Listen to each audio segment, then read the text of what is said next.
Mbote lisusu bandeko nanga, bino bandeko oyangai, masolona député, lelo lundi 19 avril 2021. Masolo na député, je pense dans 11 jours, 10 jours, sans décile, dans quelques jours.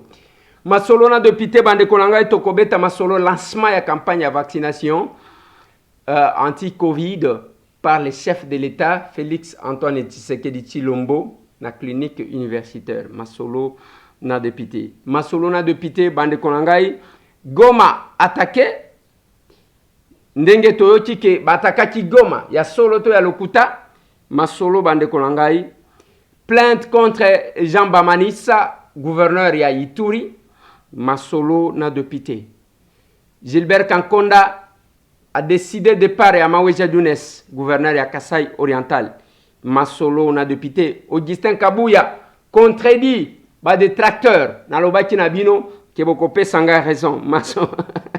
Masolo na député bande konangai tokozonga na réclamation ya bandeko ya Kwango bako réclamer Tekeumbu bako réclamer et puis tokoza collègue nanga Irachane qui va aussi fixer l'opinion na oyo ezali kosalema ba masolo bande konangai to beta ba mwa masolo wana eza ndenge tomesana ko beta biso na bino tokozwa ba réponse dans cette émission ba réponse pona lobaki na bino je suis en train de voir la main ya FCC dans l'opération o ndenge yinda kina ba réseaux sociaux. Augustin Kabouya recadre les gens à partir du Congo central. Masolo, Bruno Chibalanzenza, Ako Wangana, mes dossiers, Eko Kende, plus de 2 millions 500 000 dollars, il y a des collaborateurs.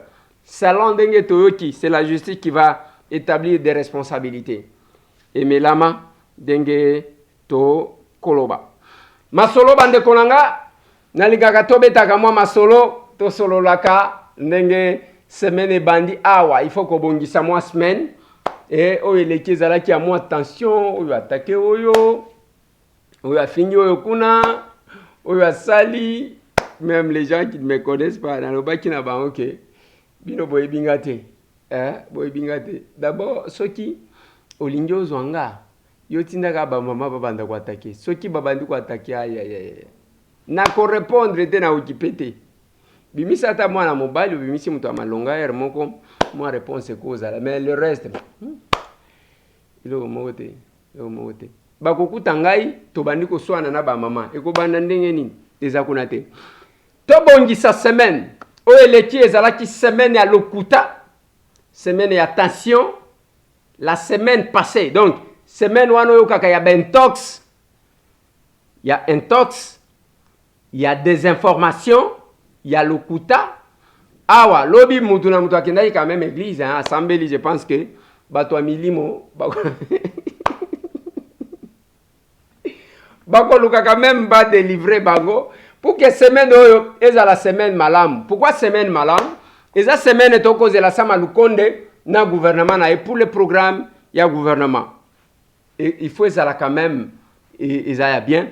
Biso na Assemblée nationale notre président Mboson Kolia abandiko yamba ba groupe parlementaire to solo laka totala kandenge nini tokotiko yamba mwana na biso ndenge na koloba eza gouvernement ya sama lukonde parce que le gouvernement c'est l'émanation de l'Assemblée nationale yango biso kaka ne tokokwisa yango biso kaka ne tokondima kezala na lingi mo précision ane yokana biso nde tokondima que gouvernement ya sama ezala biso pede tokotiko boya yango.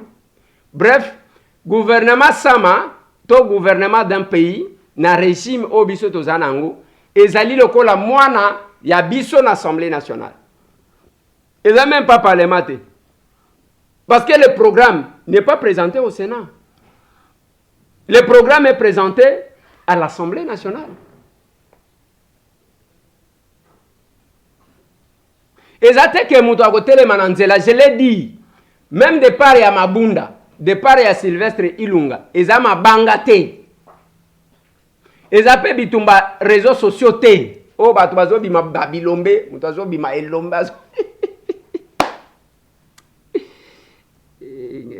Makamoyo. tolanda tozela solution na bitumba oyo ya réseaux sociaux tozwa te eloko te soki réseaux sociaux ebomaka bato mbele Kabila akufaka kala soki réseaux sociaux elongolaka bato mbele Kabila alongwa kala balaka biso tala basoda ya ba Facebook bokomona Kabila akosala boye eloko moko te ti Kabila aye kokende na malembe. Suite, il y a degré, il y a diplomatie. Il y a actuel chef de l'État, Félix Antoine Tshisekedi. Ceux qui balobi ne wana balobi, bazo yemba dialelo. Nda ko yembele na dialelo. Il fallait ki boloba dialelo wana tangu ezalaki koinda. Dango gaita mwe makabo moko. Ceux qui ont un nerf solide. Donc comment na mutu, même méthode. Système ya bafinga babenda yo okomona mutu oyo azalaki na bango azaki ata komona na te abimi pe yenda azobima lokola yenda lingi Félix koleka yenda li nabita ba musu. Je vous ai dit bande konanga na lobaki na bino que oyo oyo ça ne vient pas de lui de peste oyo monaki ba musu bazo telemaka na ba parlement debout ba telemite bato ndeko Eliezer bato ba 50 na lobita la ba 100 jours oyo tala ba 100 jours oyo tala ba 100 jours tala ba combattant ba 100 jours et pas nanga yebani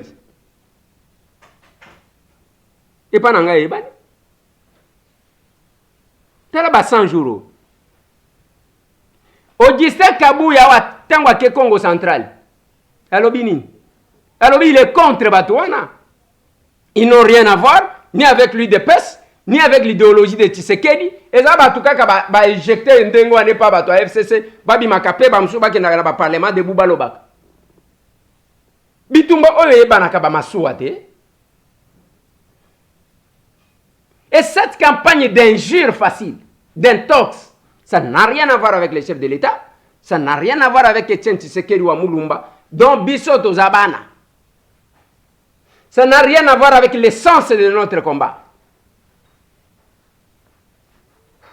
Mais toyebi batu baloba que ceux qui va finir maman na yo finga pe maman na yo toyebi d'où ça vient les insultes les mensonges muto azobi maana ke tala Eliezer yo na bita ta ba kusu tala oyo tala d'abord le nya muto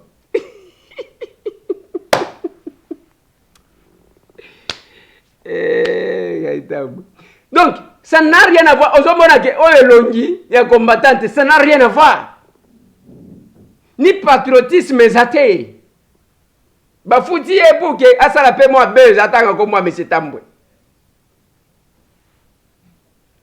na lingi bande konanga to se détendre semaine où nous allons investir les gouvernements et ça gouvernement na biso to ko investir yango te parce que tozo banga mutu te ce qui ba yena programme o to que le peuple va se retrouver oui tu investir ce qui va yena biloko kokosa ngai na telemela Sylvestre Ilunga pendant que tout le monde ne me comprenait pas. Merci, honorable présidente, honorable député et chers collègues. Nous intervenons par motion d'ordre. Selon la disposition de l'article 78 de notre règlement intérieur. Chers collègues, nous sommes devant une question sérieuse. Une question qui constitue l'avenir de notre nation et le bien-être de notre population. Voilà pourquoi nous voulons que beaucoup plus de sérieux puisse caractériser cette démarche. Chers collègues, l'article 70 de notre règlement intérieur stipule le règlement, les documents de travail doivent être distribués en dehors au moins 48 heures aux membres de la plénière ou aux députés.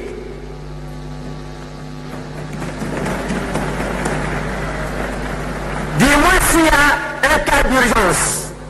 Mes chers collègues, nous nous retrouvons devant deux documents. Heureusement, on nous a aidé avec le deuxième document. Le premier document, on a accusé réception. C'est un document officiel qui vient de notre bureau. Nous voyons l'accusé de réception. de l'Assemblée nationale, il y a l'accusé de réception du bureau de notre présidente. Et ce document, chers collègues, est même signé, nous connaissons l'auteur, c'est M. Ilunga Ilukamba, Premier ministre, qui a même signé en date du 30 août 2019. Mais de l'autre côté, chers collègues, il y a un document qu'on vient de nous remettre. Un document, certainement qu'on a mis le nom d'un certain Ilunga Ilukamba, mais qui n'a pas signé, chers collègues, ce document. Et ce document, on n'a même pas accusé réception par notre bureau. On se demande, chers collègues, d'où vient ce deuxième document. Et le document qui nous a été remis, nous nous sommes préparés, nous sommes venus ici, chers collègues, nuitamment chercher ce document. Parce qu'on nous a bousculé que le bureau de notre rapporteur était ouvert jusqu'à 20h17. Et nous sommes venus, nous nous sommes préparés là-bas. Mais le discours que nous avons entendu, chers collègues, n'a rien à voir, on était tous perdus. J'ai regardé même le service administratif de notre assemblée, ne se retrouvait pas. Il a fallu que quelques collègues d'entre nous envoient le papier à notre bureau pour que le bureau demande à ce qu'on puisse multiplier un document dont on ne connaît pas la provenance, chers collègues. Voilà pourquoi, chers collègues, nous ne demandons rien d'autre à notre bureau que le respect de notre règlement intérieur. Au cas contraire, si on va adopter, comme vous êtes souverain, pour une démarche cavalière, le peuple sera témoin de notre démarche. Je dis merci. Et pendant ce temps, Ezraki, coalition FCC cache, et Babanda fait campagne en Nengwan. Eliezer Alongo Kuna, Aza contre chef de l'État, n'a télémélé parce que j'avais estimé que ces projets, ces programmes, nous présentés par le professeur Ilunga Ilukamba, Ezaya Lokuta, et nous avons pour la peuple. Bapesinga raison to bapesinga raison te. Faut qu'on comprendre koyeba. Et naloba kanaba toujours que j'assume mes choix sans kobatama. Quand j'estime que là ça ne va pas, ça ne va pas. Botu na ba collègue na biso. Mukolo bayakana munyere ya Tshisekedi ba komiti ke ganya kabunde mabunde naloba kana bino bozalo kuta. Bakota kawa na balati munyere kabunde mabunde. Suga e sugi neni. J'assume mes choix, quel que soit le nombre de personnes qui sont devant nous. Bande konanga, semeno dosé, hein? Dosé. Bambrouillé bino et pas bambrouillère, il y a le kuta éjecté par l'FCC toute la semaine. Bambrouillé bino. Je vis même, bazole qui sa photo oyo. Photo oyo tozana Papa Léon. Mukolo na bimaka prison. Nde photo wane kangamaka. Mukolo na bimi prison. Toye to vandi quelque part, des photos wan. Babimi ça c'est pour dire quoi? Et tout le monde, même les gens qui prétendent être intellectuels, Moutoua Zupe Yango a publié. Et même les gens que j'estimais qu'ils me connaissaient. Moutoua Kobenga, ne quoi les aides? Osa parmi ba mécontents. Na réponse est à Moko. Soti o yebingai, ngana cause à la parmi. Si j'ai des revendications à faire, je connais la voie. Na binzela. Et je sais comment je peux le faire. Et si j'étais parmi, je pouvais m'afficher. Na obanga nani. Nazo bata mapona ko banga nani. Des questions na tuna. Na ko bata mapo parce que nazo banga nani. Oh les airs, je n'aille à ça la kabo. Na pona ko banga nani. Tabamsus. Posez des questions à ceux qui nous connaissent. Monsieur Tambo, c'est quelqu'un qui dit ce qu'il pense et tout haut. Et ça va bilogo ya bana mikete. Quelqu'un n'est pas capable ya kolobana yoboy. Et à profiter peut-être miso abato akialo. Soit ta fandi na réseaux sociaux fandi na yemo. Bimati, bima yako kutana na Monsieur Tambo. Bana le combat. Candidat na biso. Numéro d'essentiel. Esprit de mon respect, esprit de développement.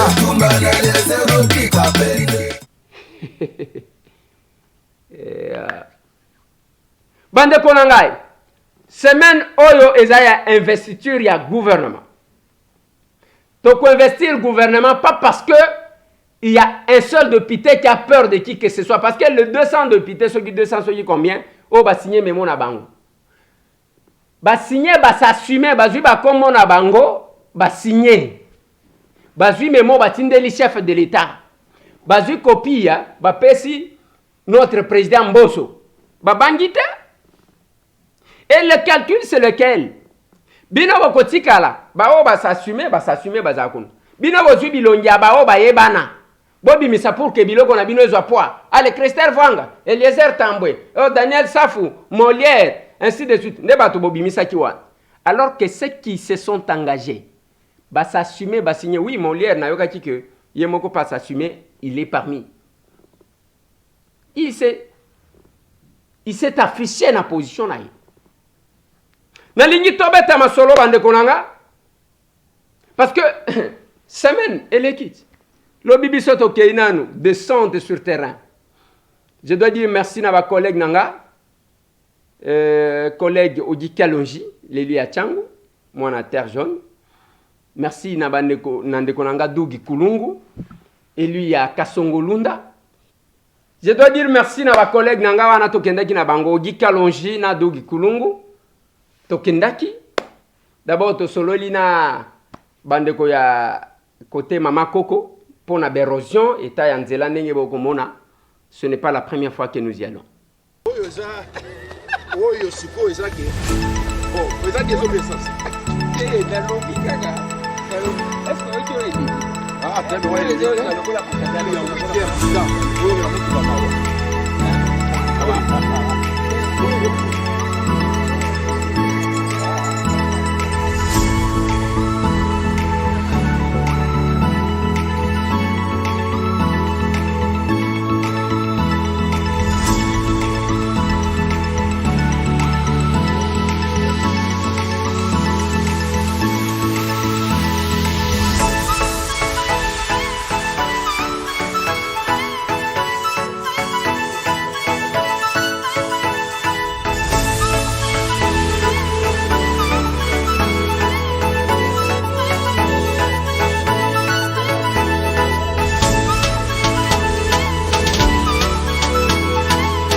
Pour empêcher mal, mais calme. Non, mais c'est là qu'il est pour ça. Non, c'est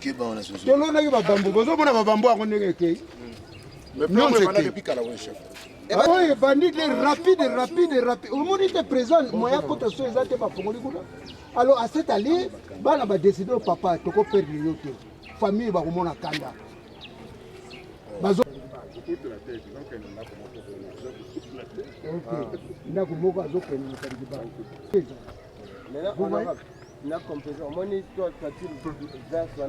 Problème, il faut.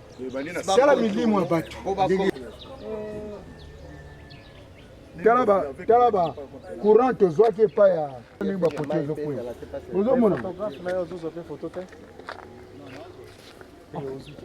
le président. Mais c'est sérieux. Parce que comme ils voient les bandits, les lotés, oh, ils ont fait 8e année. Nous litons, il n'y a rien. Comment la bande a deux plus. Tout n'a été Ntumba, oh, il y a combien de fois mon émission à bureau? Même monsieur Nano a Kena Mata.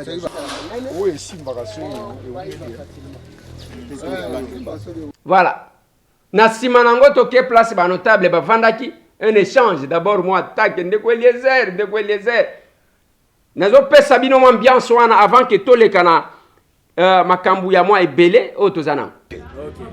Papa Eliezer na match na stade na kolanda émission na ye na banda ko préférer mingi na zela ye.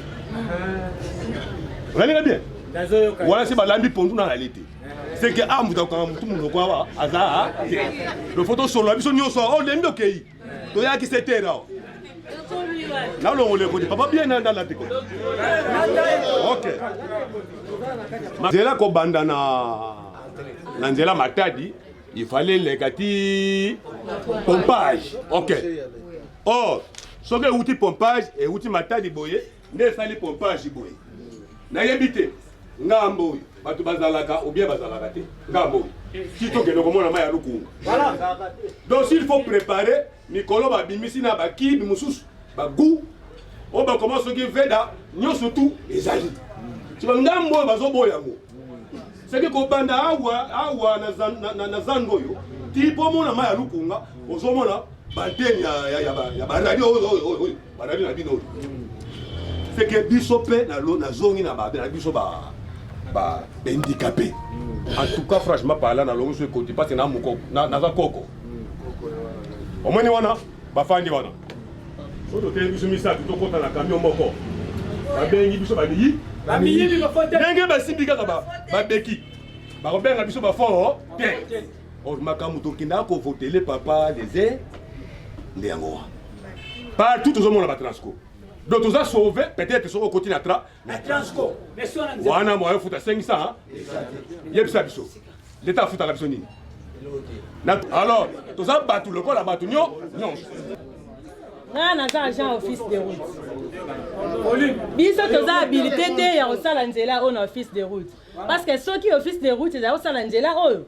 Ngapela lingena kota na keluka ba kontina ngapona solola na bango.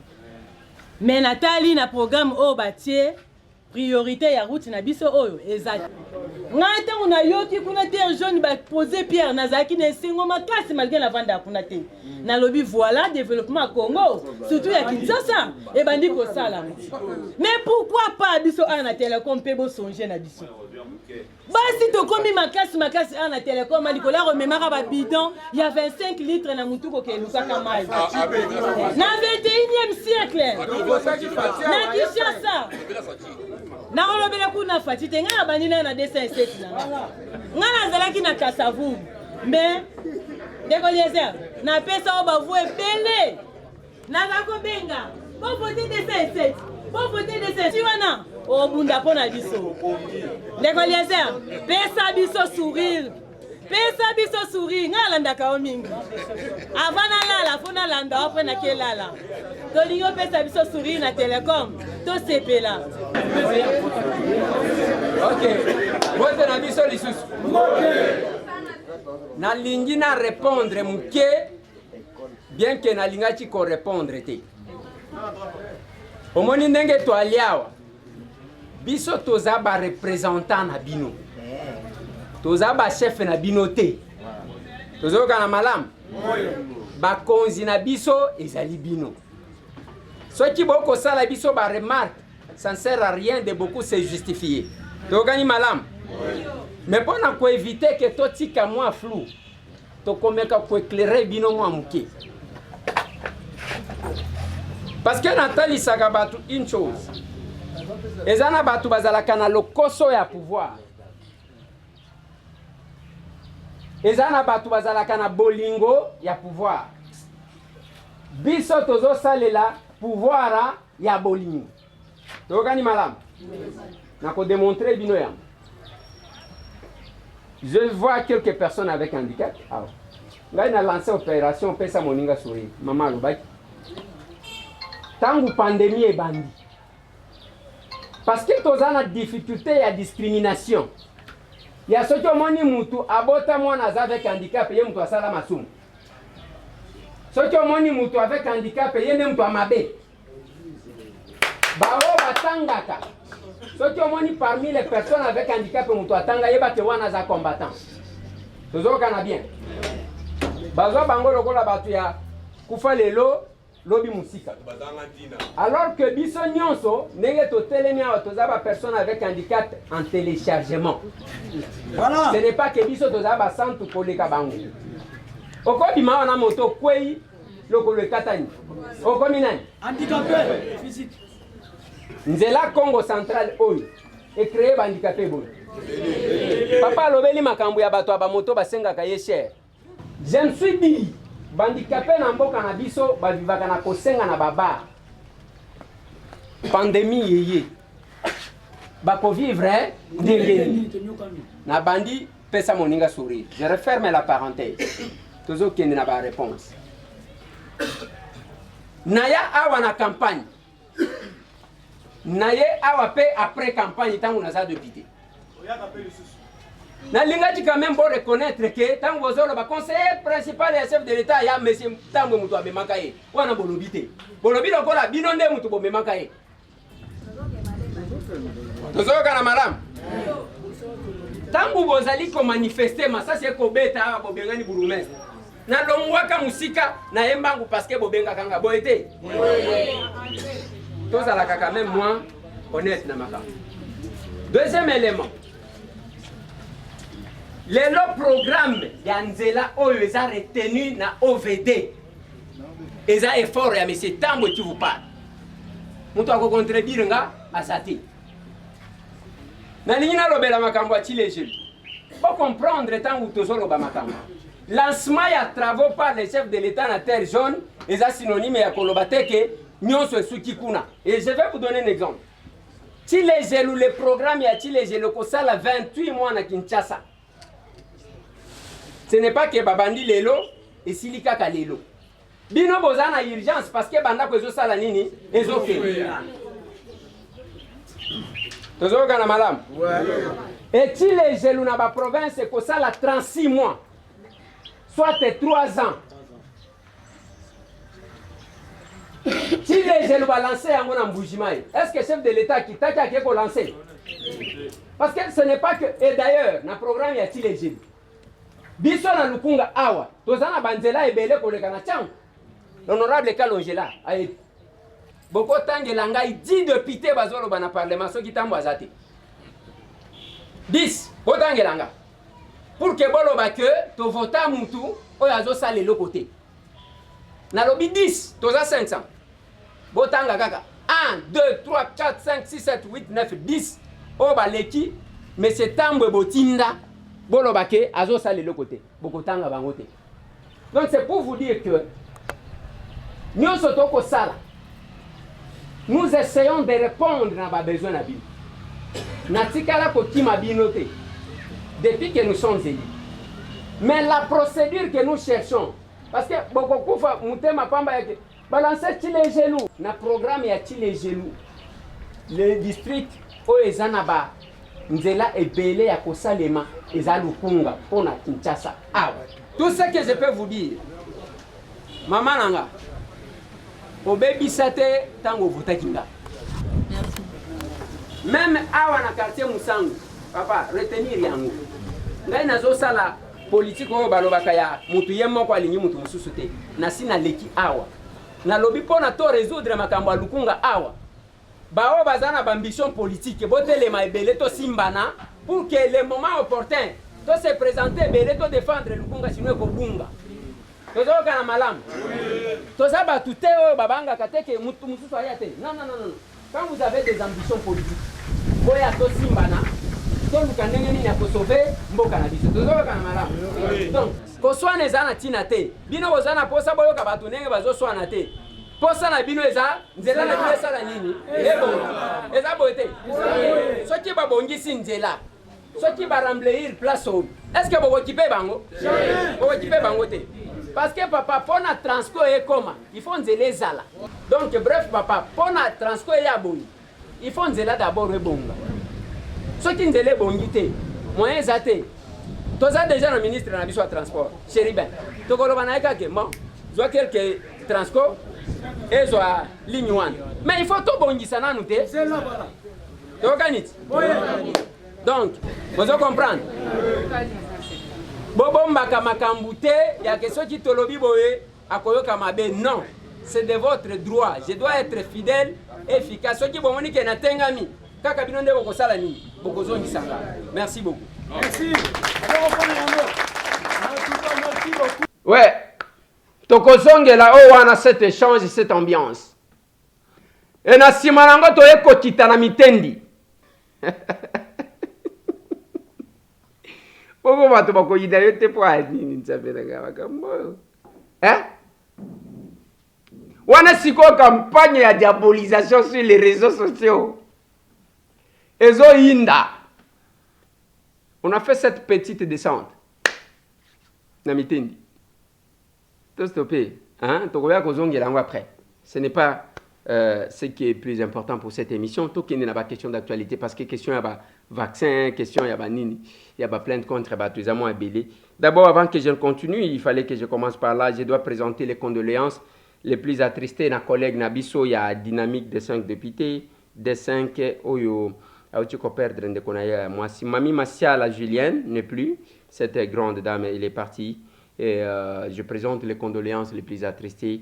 Na honorable Charlotte Massiala, c'est parmi Bato Tozala Kazalakana Bango, na dynamique de 5 députés, chers collègues, courage, Eza Nzela, et le qu'on a eu bakana, naïf sakabatu mikolo nyonso, Tosala Kabola Mutango Tozana Bomoi, parce que tu as évité Mukolo Toko Kende. Et cette grande dame-là est partie, je vous donne le programme des obsèques de Mamie Massiala Julienne. Et lundi, le 19 avril 2021, veillée mortière dans la salle l'agence LNC 6 avenue Mbanzangungu numéro 1 référence en diagonale de l'entrée du camp Bumba, donc boulevard Salongo.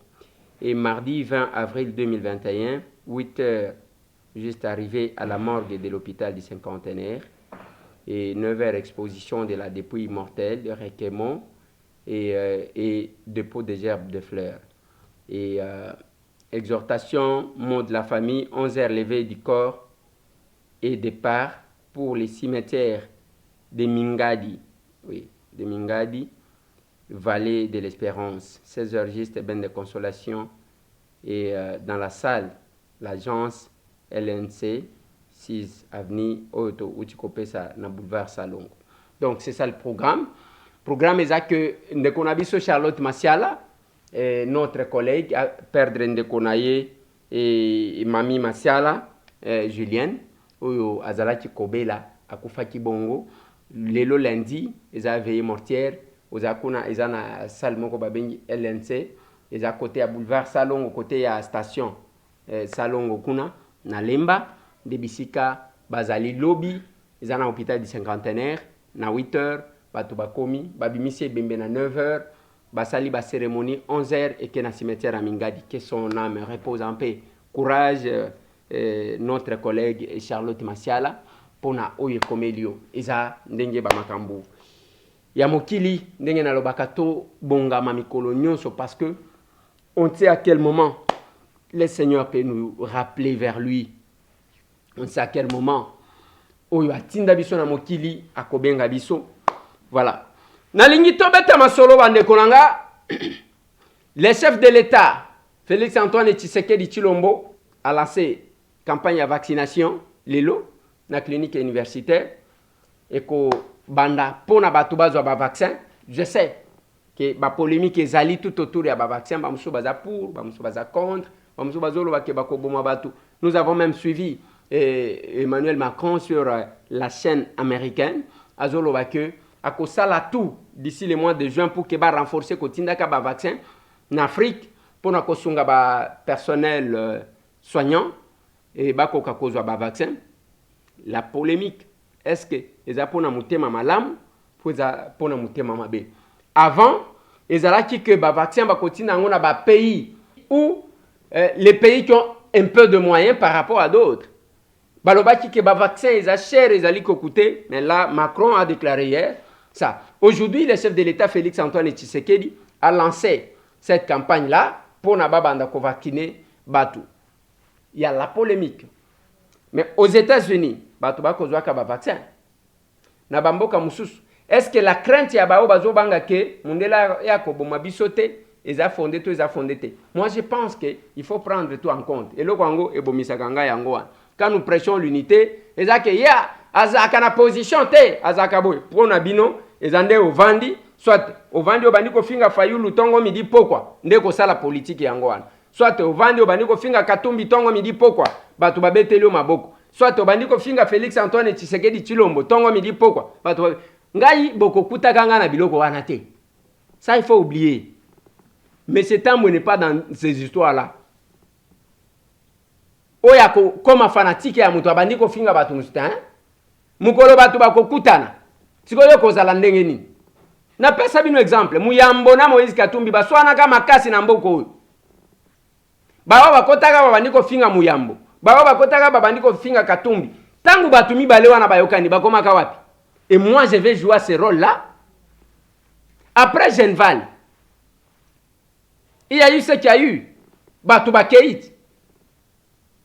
Bazangi maloba, bamsusu nazomo na ndenge bazozongo. Après Genève, batu baswani, ngai na kokota biloko wana te. Ce que j'ai dit, c'est à peu près c'est ça ma façon de voir les choses. J'estime que oyezo sangisa ba Congolais, moi j'appuie. Oyezali ko diviser ba Congolais, je minimise. Et c'est ça ma philosophie. Ce qui réunit les Congolais, nous applaudissons à haute voix. Ce qui les divise, je minimise. Ainsi de suite.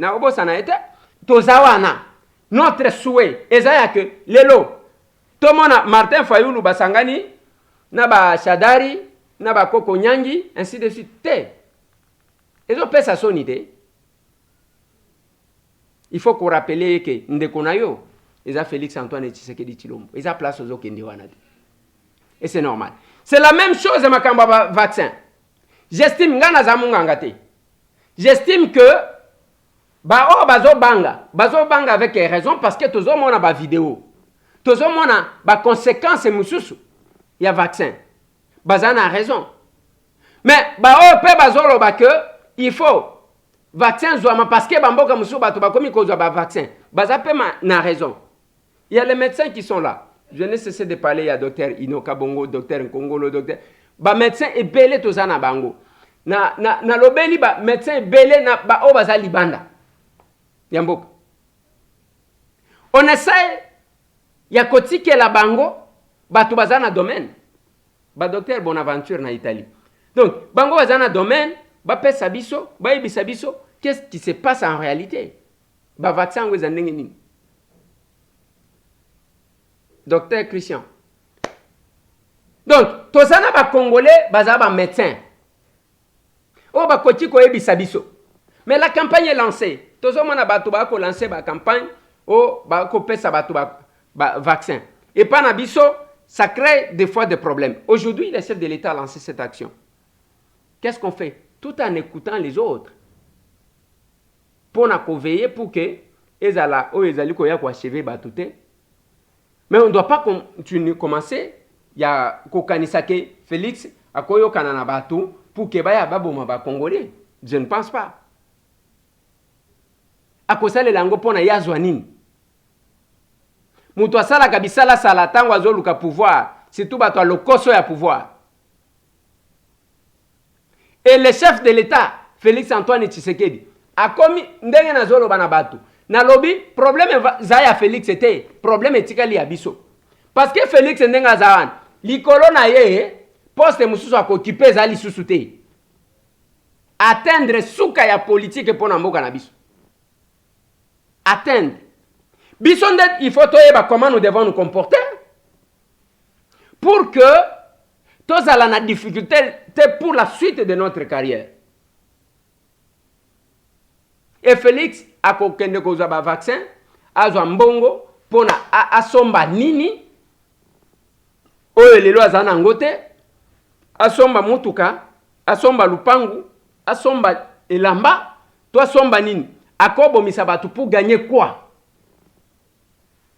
Je pense que bande konangai eza une réflexion tout en considérant ce que batu misusu bazali ko prévenir biso pour un vaccin parce qu'il faut que zalaka kekenge mundela ko kanisa lobité bato bazo kufate ponani bato bazo kufa te ponani biso ka ndem to kufi alobi ale to sala quelque chose. Et d'ailleurs Covid en maladie naturelle ou bien c'est une fabrication. Masolo. Nalingi na beta masolo bande konanga. Tolobela makambu ya plainte contre Jean Bamanisa. Bokolanda eloko moko. Oyo nayoki quand même moi makasi. Na ba propos ya ndeko oyo akoloba. Il associe le gouverneur Jean Bamanisa na ba rebelle, ba milicien, et il annonce une plainte aujourd'hui. Une plainte déposée contre Jean Bamanisa Saïd. Bolan. Bamanisa, dans son tweet officiel du 14 avril 2021, posta une vidéo dans laquelle un milicien regrette sa déchéance. Une autre vidéo indique un point de presse des ex-seigneurs de guerre à Kinshasa, membres du RIA, regroupement politique où Bamanisa est membre. Des propos outrageants contre l'Assemblée provinciale sont proférés. En plus, les citations à la haine. Nous allons déposer une plainte ce lundi contre Jean Bamanisa, ex-gouverneur de l'Ituri, pour la rébellion contre les institutions légalement établies de la République. Le procureur prêt, le tribunal doit le poursuivre comme tout citoyen ordinaire. Bamanisa n'a plus d'immunité.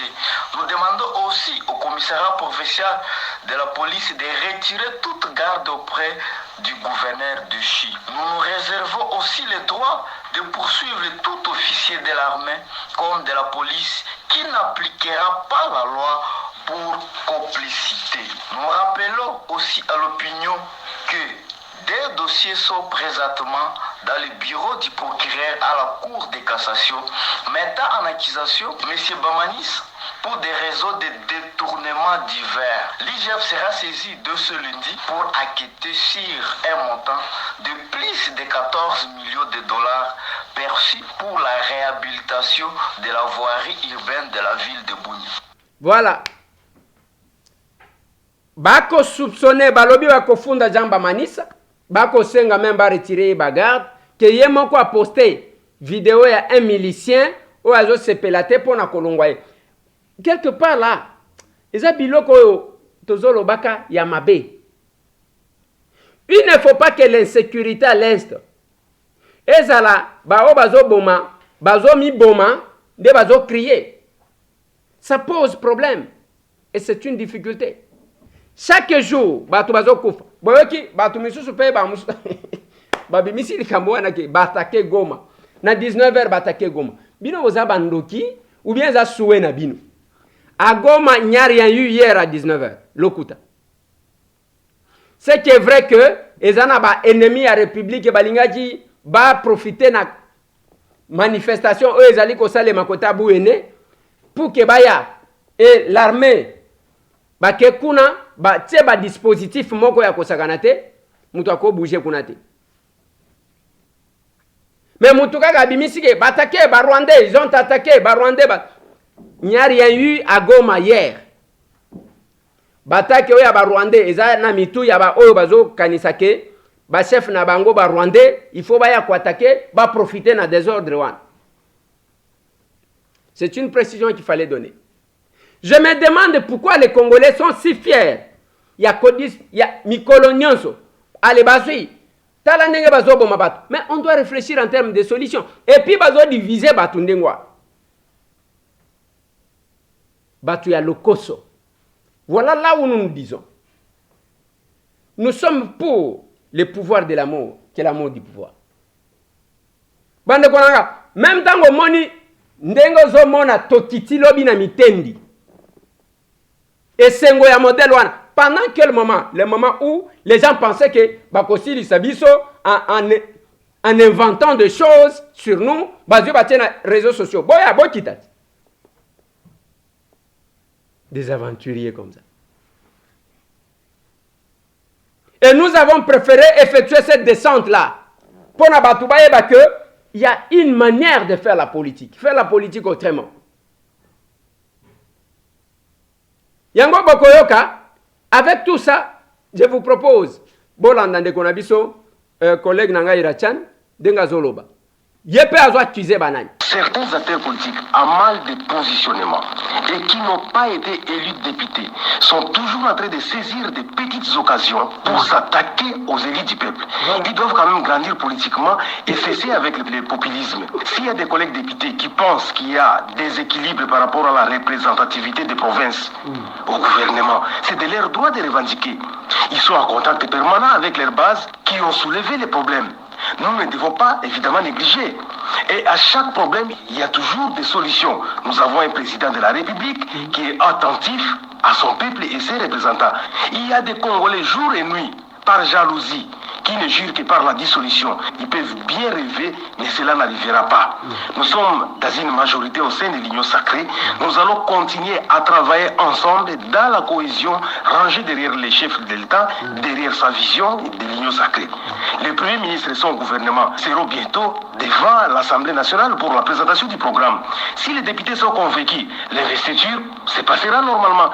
L'Union sacrée ne peut pas bloquer sa propre vision. Vous savez, nous avons besoin d'une stabilité politique, nous avons besoin d'une stabilité des institutions, on a besoin de stabiliser notre économie. Et c'est de là que notre pays saura vivre dans la paix, la sécurité et le bien-être social. Il n'y a pas de crise. Voilà. Iracha na lobi boy. Alobi bao bazwa te, batwa mitema likundu. Mikolo nyonso koluka ko finga ko déstabiliser ba élu. Deuxième élément. Alobi boy.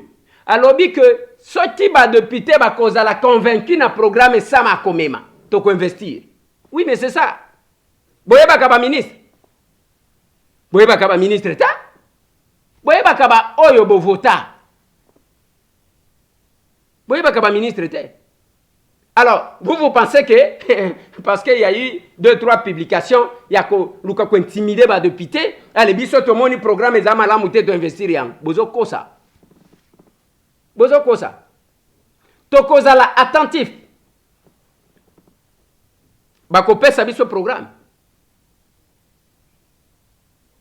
To koyo kasama. Et nous allons parler avec comme fond arrière les attentes de la population. On sera attentif, on va parler. Ce n'est pas que Moutou Akobanga Moutou. Moutou Akobanga peut Moutou Azate. Irachane l'a dit. Bato bazo tire. Yango, Augustin Kabouya ke kolobake aza contre Batouane. Mais quand quelqu'un vous parle au nom de l'IDPS, oh ya approché, ya soutenu le chef de l'État, il fallait qu'il toye ba binota ou makamangwe zala ki ko salima. Les opportunistes comme ça. Maweza Younes, lelo, à quelle cour constitutionnelle? Gilbert Kankonda à prendre acte et à destitution. C'est déjà un bras de fer qui s'est fait. Mais moi, j'ai dit, si ça ne dépendait que de moi, le gouverneur Maweza Younes, étant de l'UDPS, et aussi un proche du chef de l'État, à Kokati Kocha, chef na difficulté. Parce que l'Assemblée provinciale qui l'a destitué est à majorité n'a pas UDPS. Le cas là, les familles politiques n'a eu lio. Il ne faut pas qu'on crée bras de fer parce que ton collègue qui s'attend alors que la population attend. Makambu ya koswana katobo sana yango na zolo même na ba collègue na biso bazame content. Na lobi total la place tozo kende. To gagner en termes de temps, le temps ne nous attend pas. To komi ko kende na suka mois d'avril. Est-ce que vous vous rendez compte? To kotika la wana ba simbia oh ba saliboté. Ce n'est pas ce que le peuple attend de nous. To tika ba oyo ba kei ba kende. To sala biso to sala notre part et on fait avancer les choses. Banani lisusu bazame content. Tozozo bandeko ya Kwango bango bakoloba nini balobi valise eza vide. Quelle valise qui est vide?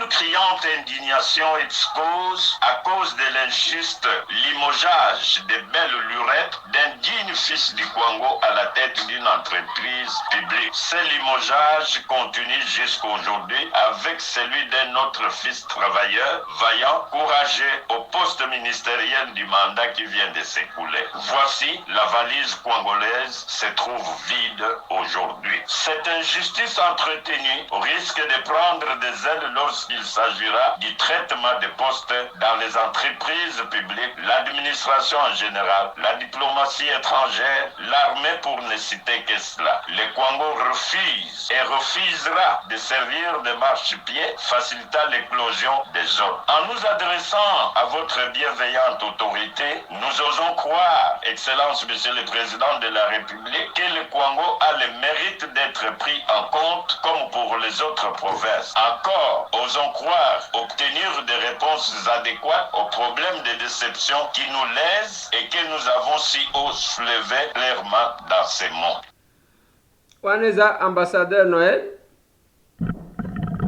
alobi na kombo ya bana kwango alobi valise za vide parce que balongoli moko azalaki mandataire moko azalaki ministre etikali vide te. Monsieur l'ambassadeur, bozana oyo eleki mandateur na ministre yebisanga le président de l'Assemblée nationale azana kati ya valise wana te aza mwana kwango te. Le président de l'Assemblée Mbosso Nkodia eza kwango te. Yango bozomona même quand il y a les revendications qui se font au nom des provinces bande konangai tokendaka de manière équilibrée pour nous permettre. Je vous ai dit, les calculs c'est parce que les ana bambrouillères oyo bazozwa armes qui travaillent contre les chefs de l'État mais qui ne permettent pas aux gens balanda ce qui s'est passé en réalité. Kabila dirigeait tout ce temps, lui seul, il nommait qui il voulait et personne ne pouvait contester. Tango basali coalition FCC Cash, il y a eu deux blocs. FCC na Cash. Les calculs étaient encore faciles. Ah, avec l'Union sacrée, 24 regroupements politiques. 24. Pour na kopesa batunyo surtout on les a pété. Même yo à la place du chef de l'État, comment on a eu moins de difficultés. Mais c'est comme ceux qui croient que président de l'Assemblée nationale a collé là. C'est comme Bamsou Bakolobani. Bamsou Bakolobani. Oui, na yoki batu bazolo bawana te. Mbosso kutu nani mina kwa lekie mina kwa zalaki président ba pesa ki ba poste ministériel affaire nommée ainsi de suite. Bande konanga, il faut boyer dans quelles conditions Mboka Ezali actuellement. Vous avez le président de l'Assemblée. Soyez calme. Soutenez celui qui vous a honoré en vous donnant le président de l'Assemblée nationale. Parce que président de l'Assemblée nationale, l'honorable Mbosso, vous pensez que ils ont reconnaître bino bana kwangote. Ils ont reconnaître bino. Et bah toi liboso ba ko kati ko soutenir chef de l'État, ils ont bino bana kwango. Bateke pe balobini. Teke umbuwe. Contrairement à la rumeur répandue dans les médias et réseaux sociaux, nous tenons à informer l'opinion nationale et locale qu'aucun autochtone de la ville-province de Kinshasa ne fait partie de l'actuel gouvernement, en dépit de la promesse nous tenue par le président de la République, chef de l'État, lors de notre rencontre à la cité de l'OIA. Pendant que les dispositions de l'article 90 de la Constitution de notre pays consacrent la représentativité nationale comme mode de la formation du gouvernement.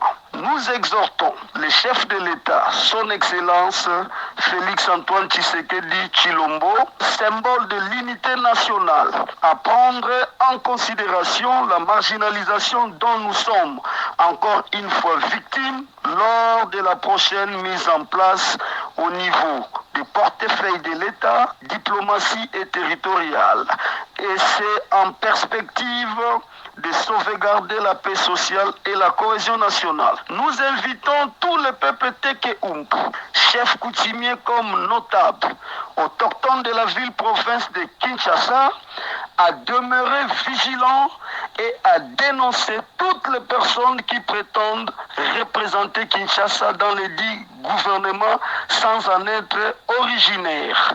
Voilà. Wana Teke-Umbu.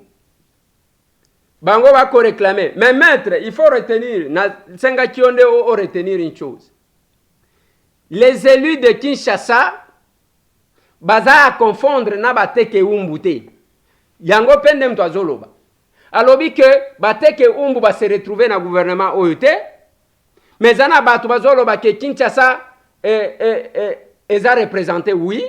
Kinshasa ba godar mutemona. Baza ba eli ya Kinshasa. Ba Tony Mwaba. Baza ba eli ya Kinshasa. Ba Molendo Sakombi, ba Chéribin Okende, baza ba eli ya Kinshasa. Kinshasa n'est pas à confondre avec Teke-Umbu. Teke-Umbu ndeba kolo mabele awa bisika Kinshasa ezali. Mais dans le cadre ya ba Teke-Umbu bango balobi baza représenté te, et c'est au chef de l'État de Moutou, c'est lui qui a la dernière décision. Naloba kinabino omone to alia. Ata soki nani a proposé yo. Na yoka ki bato Eliezer Katumbi alongoli kombo na ye te oyo asete hein. Katumbi alinga te. Soki chef de l'État alobi yo kozala okozala.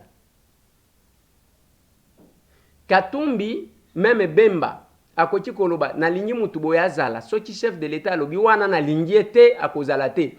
Parce que l'inzaka oyo ko signé pour que ozala ezaya Félix Antoine Tshisekedi Tshilombo. Eza ni ya Bemba te ni ya Katumbi te. Na lingi de batu bayo kaka to kanaka bien na niveau 1. Donc l'inzaka oyo ko pesa mutu pouvoir. Ezaya premier citoyen, c'est le chef de l'État.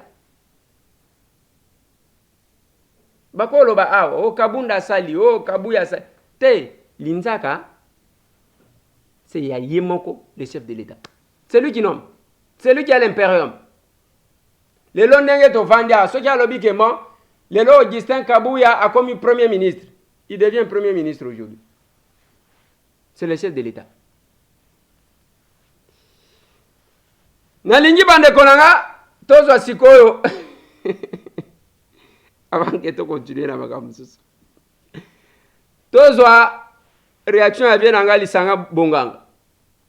Yepe alobi lisusu dini. Ici, de souligner que cette fois-ci, le président Félix Tshisekedi a formé le gouvernement tout seul, sans une pression quelconque. Les problèmes suscités par la configuration de ce gouvernement relèvent exclusivement du président Félix Tshisekedi. Ainsi, comme l'a toujours affirmé la DISOC, le président Félix Tshisekedi étant un problème, il ne peut pas être lui-même la solution. Dans sa configuration, le gouvernement Samadou Konde ne fait qu'amplifier la crise car conçu pour le partage des postes entre les membres de la monstrueuse union dite sacrée, aujourd'hui en débandade, de ce qui précède. La DISOC encourage la communauté internationale, plus particulièrement Madame Bintou Keïta et les chefs de confession religieuse, dans leurs efforts pour la tenue d'un dialogue inclusif au fait de trouver des solutions idoines, consensuelles pour une sortie de crise en République démocratique du Congo. Vienanga lisanga bonganga. Boy pensa que nenga banda qui vienanga voix elembi. Hein? Vous sentez les vieux fatigués. À combien que c'est fatigué? Au moni biloko ya système ya finga babenda yo. Oyo moni batu bambrouiller bino toute la semaine passée. Nde yango. Abanda Joan. Conseiller stratégique, il y a Martin Fayoulou. Conseiller stratégique, il y a Martin Fayoulou. Mais quand on a fait la Mukango, yo zala kite ozala kina Kabila. Oyewa no komi conseiller stratégique.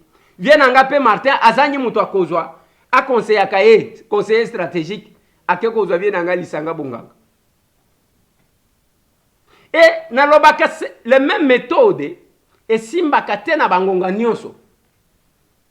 Yake ale ofingi batu ba récupérer yo. OK kuna bozolo ka dialogue pour que on se retrouve. Ndenge bokenda kokota. Il fallait bien nanga lisanga. Tango azolo ba Félix a problème. Félix a problème nani? En quoi est-ce que Félix? Parce que bino nyonso tu wana ba yeba bino likolo a Tshisekedi. Ozaje kokene na terrain me fait. Tshisekedi Constance, Tshisekedi lelo za constant.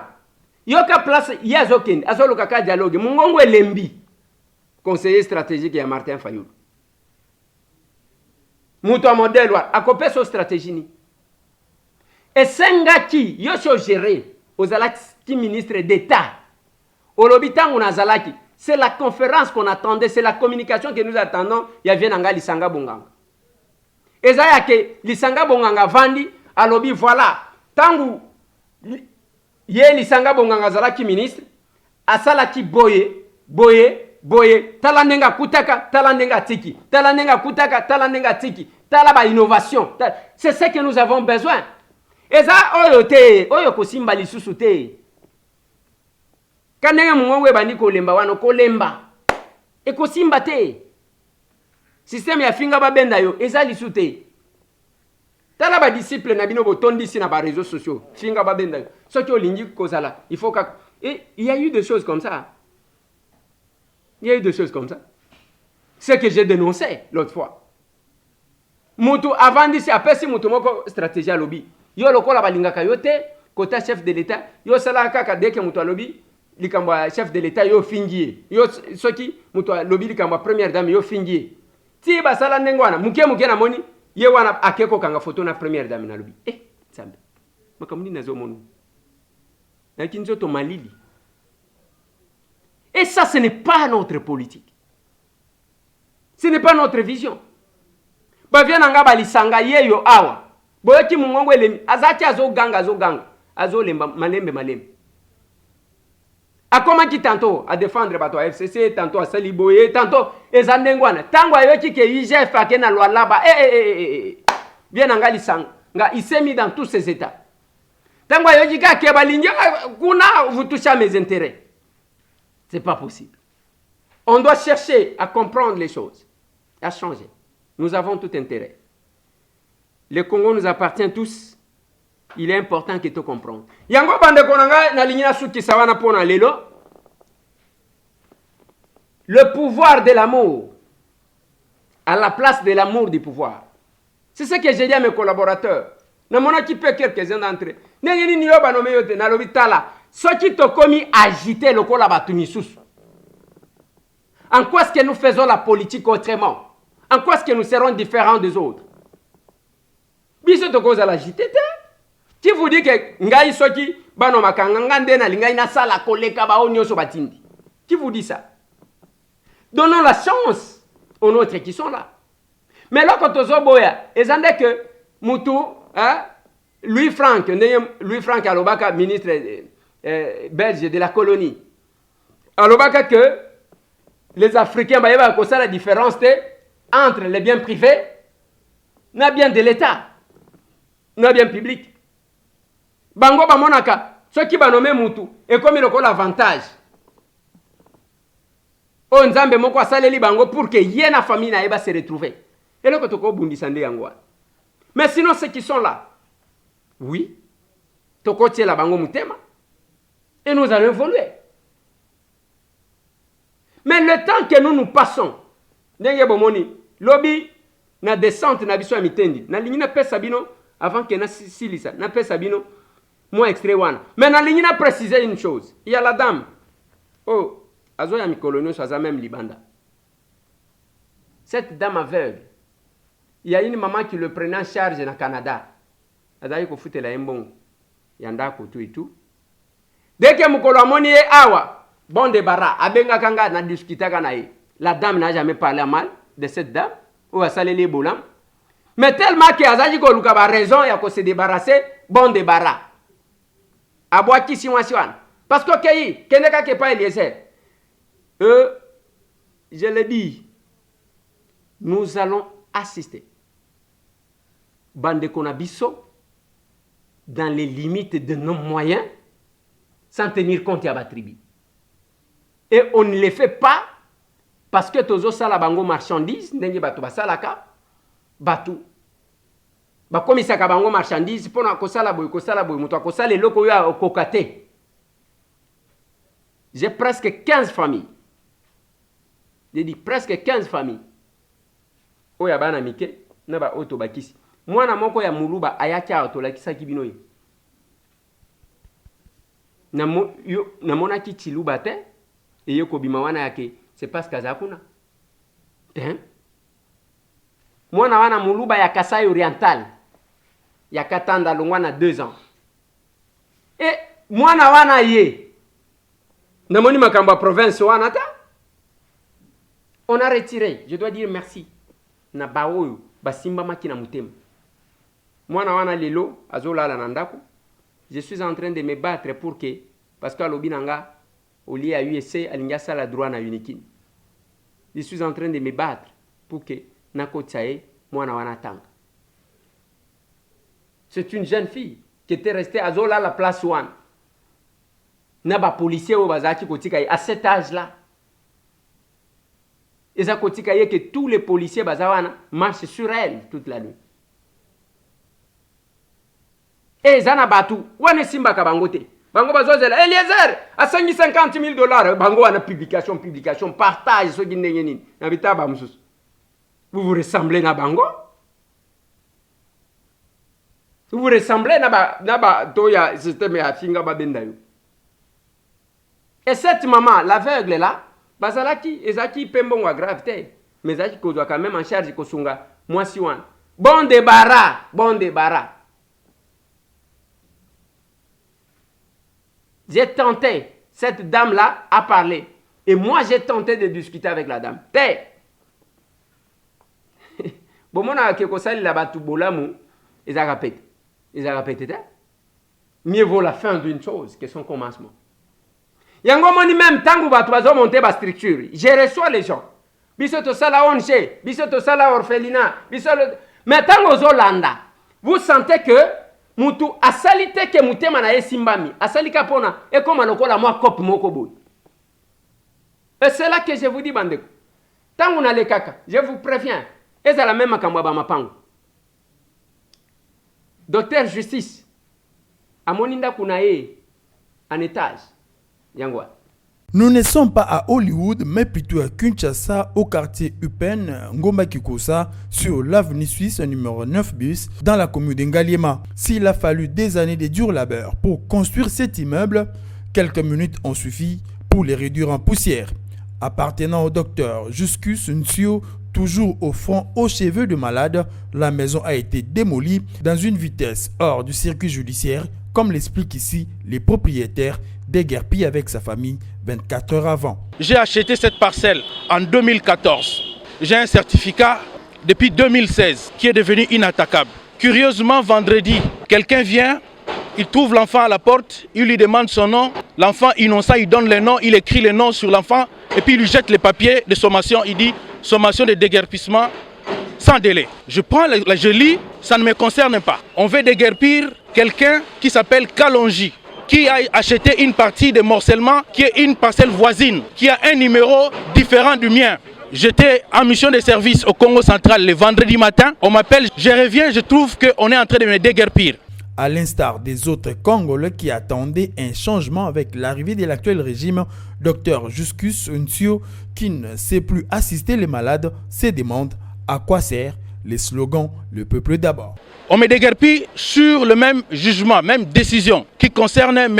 Kalonji. Pendant que nous attendions le cours normal de dossier, aujourd'hui dimanche, qui sont venus démolir. Ils ont un jugement contre Kalonji dont le terrain est vide. Je suis désolé parce que je sais qu'il y a une main noire qui est derrière ça, qui travaille à la présidence. Ce n'est pas le pays des droits. Le pays des droits que prône le président de la République, ce n'est pas celui-ci. Une justice distributive, voilà ce qu'attend la famille Nsio en particulier et les Congolais en général. Voilà. Azolo ban émotion ndenge bozomona tala investissement ya degré wa ndako kwei. Depuis 2014 Mama moko abenga kinga te balobi bato wana bazana mikanda na lobi mama tchala mwana loba mukolokoli ya ligorodo yango makwanze kobima te. Oya docteur justice c'est depuis 2014 baye ko buka ndako na 2021. Et moi tant que je ne peux pas accepter connaissant la réalité ya awa que natika bino ndengwana je serai coupable.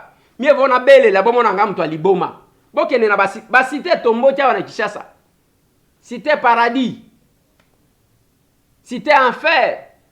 Cité na se amai. Cité likolo ya ngomba, cité etomboti. Est-ce que nazo pekisa mutu? Nazo pekisa mutu te? Mais moi j'ai dit aux gens ceci. Soti bobo ikoyo kelangai, mukolo moko ko sala crise.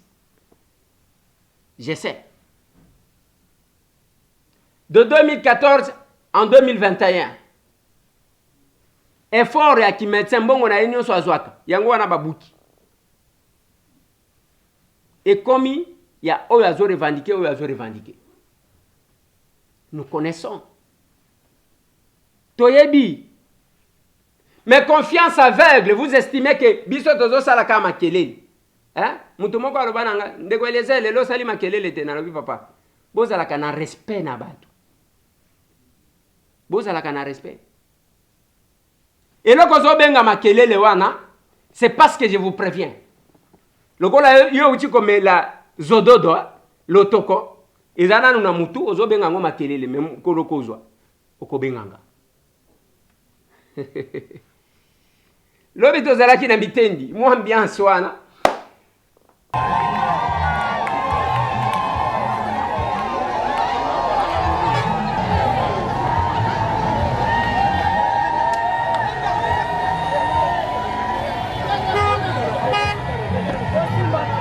Bongola kuna, tele kuna.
Au nom de la coordination de Mitendi, au nom de toutes les cellules réunies en ce lieu, nous vous disons merci et bienvenue.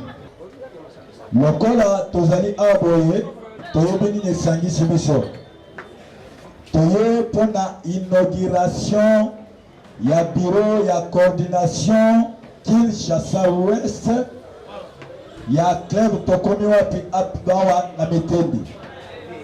Yangonde moto sangisi bishawa. À l'occasion, honorable président national, il y a club Tokomi wapi Ndeko Eliezer atamboli mon côté. Ayena badinga na yo ba député nationaux. Oyo balobi batambola na ye longo pona koya komona batata ba mama bandeko ya Mitendi. Ezama beto ezama. Est-ce que tu peux commettre la gango maboko pour la présence de la banque de la Sigo? Très bien. Le col en Gonga Biso Poussi. Tozo Tali Sabino que Biso Tozali Bapayate, Tozali Banandaku. Pour la Kotali Sake Mitendi Ezali Cité Oyoyebani, Kolela Yabana Mitendi. Makambo mubanda ki koyebisa biso bisika nyonso bandaka kotambola yango lelo nde mwana na bino moyombo na bino na kombo ya honorable de Eliezer aye kokokisa pona honore population ya Mitendi Kivula. Est-ce que pour la honoration honorable bino bokoki kobeta maboko? Ba mama mbote na bino, ba papa mbote na bino. Toye kosala discours te, toko s'excuser d'abord pour un retard auto bandi nango milulu. C'est parce que bandeko ya mama koko bazwa ki biso mo atan ebele. Lelo toye ko fongola bureau na biso ya Mitendi. Olie comme aloko la calvaire, mutunyo so même ceux qui azana problème fois kende ka kuna na komina ya Kinshasa. Et na kati ya bureau tozali ko fongola na bandi moi activité et formation moké ezali, je pense que tu peux découvrir bisona bino qu'est-ce qu'il y a à l'intérieur. Merci beaucoup. Il y a l'inauguration de ça dans le collabo. Pour le vote et à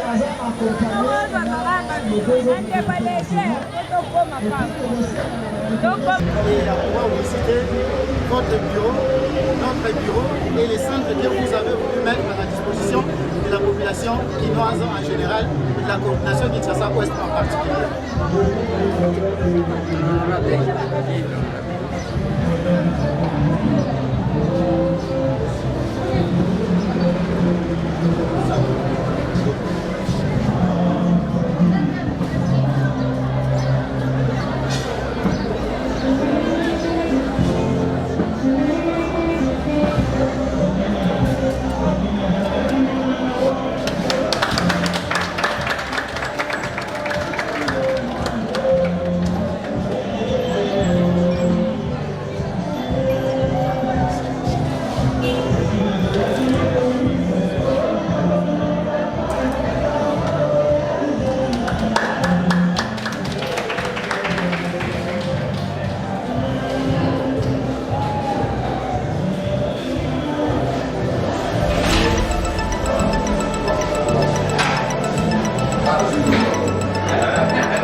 Merci Papa Eliezer.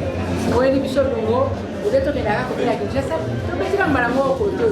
Donc, on vit la fille. Vous laissez la justice.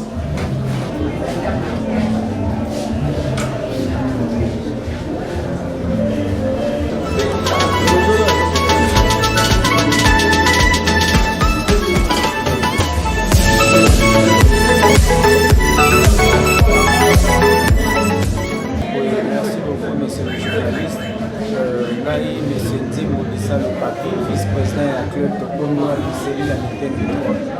Alors les autres qui honoré, c'est pas honorable Eliezer Tamboué pour la club de Congo qui a refusé la biso, le rôle à biso, pour la Sunga, tout la fille mère, donc on a biso à base sur la petite année. Nous avons salé ça pour la formation. Nous avons la machine de gauche à droite, nous avons un membre de sous. Nous avons des nous avons accompagné Zamba Pambola et Sala et merci.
Honorable Eliezer Tamboué,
les jalons de la presse congolaise.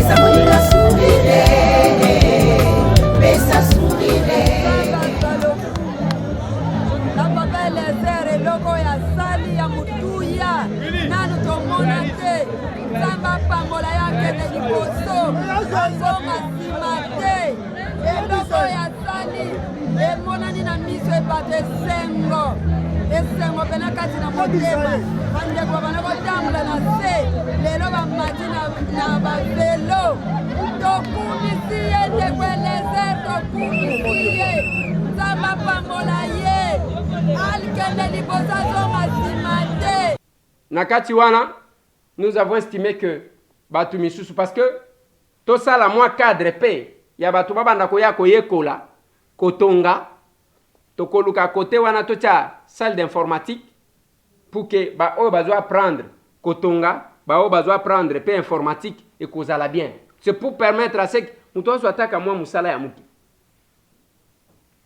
Je dois dire merci na bande ko tout ba soutenir kabiso. Je dois dire merci na ba onyo surtout ba nisaka bande ko na bango. Bandicapé wana bazui moi beki ou azui moi chaise roulante ou azui boy et sengo wana c'est ça le Congo que nous rêvons. Oya kolobate que bon oyo batu ya ekolo boy depuis que nous avons commencé na lobaki na bino mwana oyo mwana mususu aya chao et une dame est venue ici pour na transport azonga awa na kwangu zéro.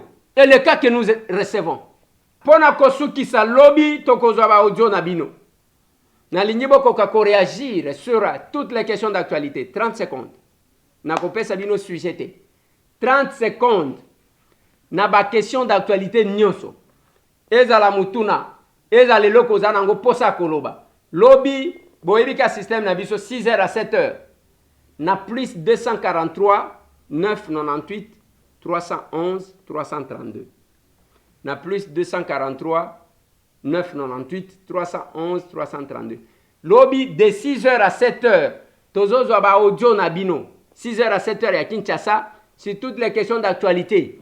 Nini okoloba sur Sama Lukonde, nini okoloba sur le député, nini okoloba 30 secondes lobby. Et kozala madame. Plus 243 998 311 332. Tokutani lobby. Merci.